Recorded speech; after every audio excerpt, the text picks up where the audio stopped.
السلام علیکم۔ Last video میں ہم نے ڈسکس کیا اسکولز آف لنگوسٹکس کے سیکنڈ چیپٹر کی سمری کو، اور اس ویڈیو میں ہم ڈسکس کریں گے اسکولز آف لنگوسٹکس کا تھرڈ چیپٹر دی ڈسکرپٹیوسٹ، اس کے سمری کو،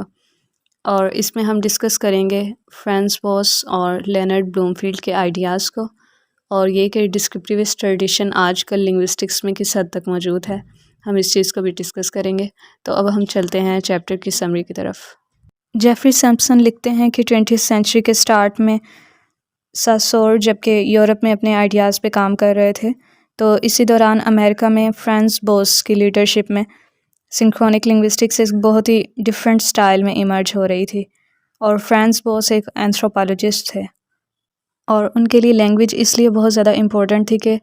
اس کے ذریعے وہ ہیومن کلچر کو اچھے سے سمجھ سکتے تھے۔ اور فرانس بوس نے لنگوسٹکس میں جس اسکول کی بنیاد رکھی اس کو جیفری سمپسن نے ڈسکرپٹیوسٹ لنگوسٹکس کا نیم دیا ہے، اور اس کی ریزن وہ یہ بتاتے ہیں کہ ان کا سب سے بڑا مقصد کسی لینگویج کی ڈسکرپشن تھا، اور اس کے ذریعے پھر وہ کسی بھی کمیونٹی کے کلچر کو سمجھنا چاہتے تھے۔ اور ساسور اور فرانس بوس کی جو ریسرچز میں ڈفرینس تھا وہ ان کی نیچر آف لینگویجز کی وجہ سے تھا،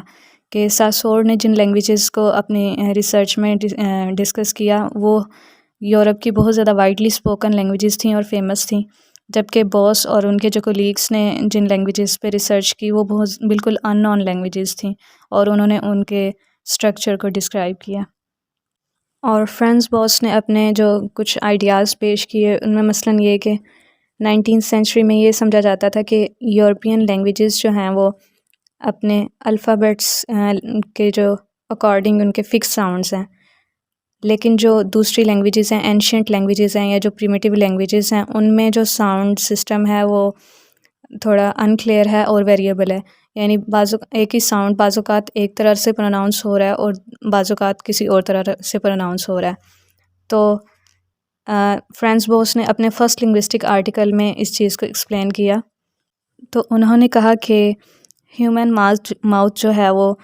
رومن الفابیٹ میں جتنے لیٹرز ہوتے ہیں اس سے زیادہ ساؤنڈز پروڈیوس کر سکتا ہے، اور اس سے اور بہت سے ڈفرینٹ ساؤنڈز پروڈیوس کر سکتا ہے۔ تو جب کوئی یورپین کسی فارن لینگویج کو سنتا ہے اور اس میں کوئی ایسا ساؤنڈ ہوتا ہے جو اس کی اپنی لینگویج میں دو ڈفرینٹ ساؤنڈز ہیں اور ان کے درمیان میں وہ ساؤنڈ فال کر رہا ہے، تو اس کو یوں محسوس ہوتا ہے کہ کبھی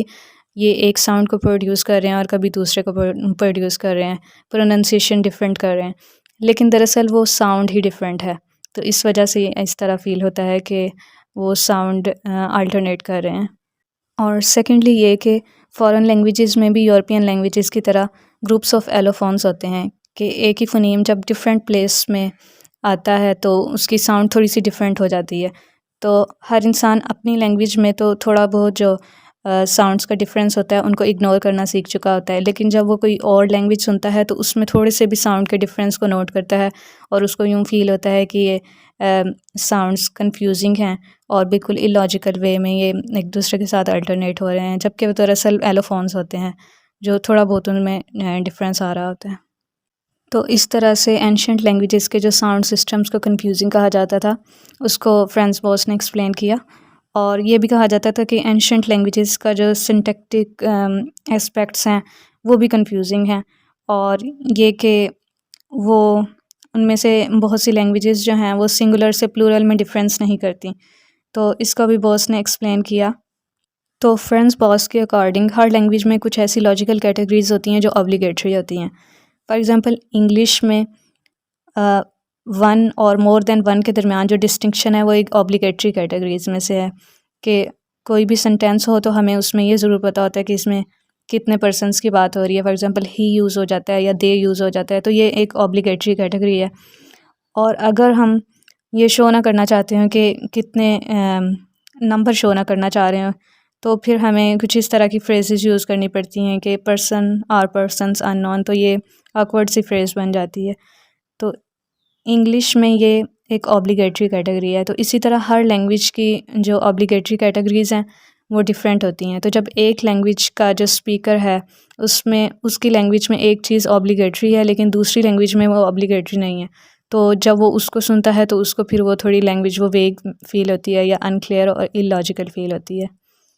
اور اس کے علاوہ یہ بھی کہا جاتا تھا کہ اینشینٹ لینگویجز کے جو سیمینٹک اسپیکٹس ہیں وہ بھی کنفیوزنگ ہیں، اور وہ کنکریٹ کنسیپٹس کی تو بات کرتی ہیں لیکن ان میں ایبسٹریکٹ کنسیپٹس کے لیے ورڈز موجود نہیں ہیں۔ تو اس کا بھی باس نے ایکسپلین کیا کہ ان کے اکارڈنگ کسی بھی لینگویج میں ایبسٹریکٹ ٹرمز تب ایڈ ہوتی ہیں جب اس میں فلاسفرز موجود ہوتے ہیں، اور یورپین لینگویجز میں بھی جو لاجیکل ٹرمز ہیں وہ بعد میں آرٹیفیشلی کوائن کر کے ان میں ایڈ کی گئیں۔ تو یہ تھے فرانس باس کے وہ پوائنٹس جن کے ذریعے انہوں نے اینشینٹ لینگویجز اور یورپین لینگویجز میں جو فونیٹک، سنٹیکٹک اور سیمینٹک اسپیکٹس میں جو ڈفرینسز تھے ان کو ایکسپلین کیا، اور کہ وہ کیوں ہیں اور کس طرح سے ہیں۔ اور جیفری سیمپسن کے اکارڈنگ اگرچہ ڈسکرپٹیوسٹ اسکول کی بنیاد فرانس باس نے رکھی، لیکن آج کل ہم جس شخص کو ڈسکرپٹیوسٹ اسکول کے پرنسپل ریپرزنٹیٹیو کے طور پر جانتے ہیں وہ ہیں لینارڈ بلوم فیلڈ۔ اور بلوم فیلڈ کی سیریز میں کوئی خاص انوویشن بھی نہیں ہے، بلکہ انہوں نے فرانس باس کے آئیڈیاز کو ہی ایلیبوریٹ کیا ہے۔ اور جو نیو پوائنٹ بلوم فیلڈ نے پیش کیا وہ یہ تھا کہ انہوں نے لنگوسٹکس کے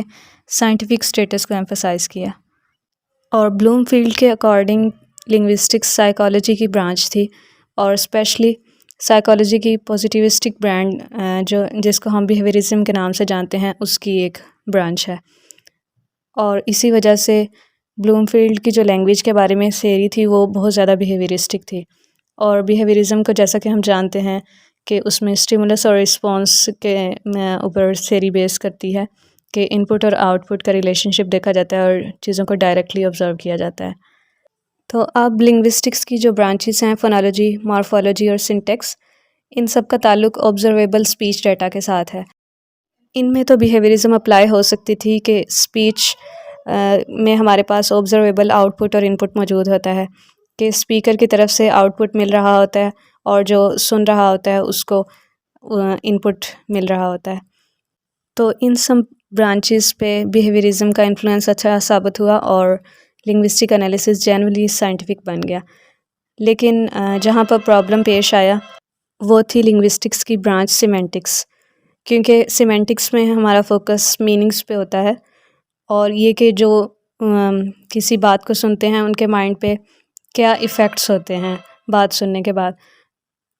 اور اس طرح اس میں آبزرویبل ان پٹ اور آؤٹ پٹ موجود نہیں ہوتا، تو سیمینٹکس میں بیہیویئرزم اپلائی نہیں ہو سکتی تھی۔ تو سیمینٹکس میں بلوم فیلڈ نے یہ کنکلوڈ کیا کہ جب تک ہیومن نالج اپنی پریزنٹ سٹیج سے ایڈوانس نہیں کرتا تب تک میننگز کو پریکٹیکلی اسٹیٹ کرنا امپاسبل ہے۔ یہ تھے لینارڈ بلوم فیلڈ کے آئیڈیاز، اور پھر 1950s میں جب الیکٹرانک کمپیوٹرز کا دور آیا تو ڈسکرپٹیوسٹ لنگوسٹس نے یہ سوچنا شروع کیا کہ جنرل لنگوسٹکس کا ایک گول یہ تھا کہ ایسے ڈسکوری پروسیجرز ڈیوائز کیے جائیں کہ جب ان کو کمپیوٹر پروگرامنگ لینگویج میں ٹرانسلیٹ کیا جائے تو وہ مشین کو اس قابل بنا دیں کہ وہ کسی بھی لینگویج کا را ڈیٹا آبزرو کر کے اس کو کسی بھی لنگوسٹ کی انوالومنٹ کے بغیر اس لینگویج کی کمپلیٹ گرامر میں ڈھال دے۔ لیکن ڈسکوری پروسیجر اپروچ پہ نوم چامسکی نے آبجیکشن پیش کی کہ ان کے اکارڈنگ کسی بھی لینگویج کی گرامر لکھنا دراصل اس لینگویج کے بارے میں اپنی آبزرویشن پیش کرنا تھا،